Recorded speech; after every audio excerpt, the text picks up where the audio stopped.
திருவாரூரில் தாவேகா தலைவர் விஜய்க்கு ராட்சத மாலை அணிவித்ததாக 4 பேர் மீது போலீசார் வழக்கு பதிவு செய்திருக்கிறார்கள். கிரேன் உரிமையாளர் தாவேகா நிர்வாகிகள் மீது போலீசார் வழக்கு பதிவு செய்த நிலையில் அவர்கள் நீதிமன்றத்தில் சரணடைந்திருக்கிறார்கள். இது பற்றிய கூடுதல் விவரங்களை அறிவோம். எமது செய்தியாளர் மணிகண்டன் இணைகிறார். மணிகண்டன், இந்த சம்பவம் பற்றிய முழு விவரங்கள் என்ன? வணக்கம்.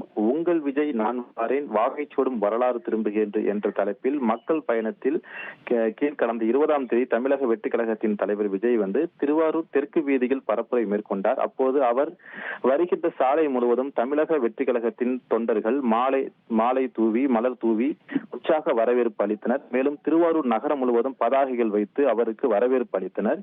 இந்த நிலையில் விஜய் வருகை தந்த பொழுது திருவாரூர் நகர் பகுதிக்கு உட்பட்ட அழகிரி காலனி பகுதியில் தமிழக வெற்றி கழகத்தின் திருவாரூர் மாவட்ட செயலாளர் மதன் தலைமையில் கிரேன் இயந்திரம் மூலமாக ஆள் உயர மாலையை விஜய்க்கு அணிவிக்கப்பட்டது. இதனால் அப்பகுதியில் கடும் போக்குவரத்து நெரிசல் என்பது ஏற்பட்டது.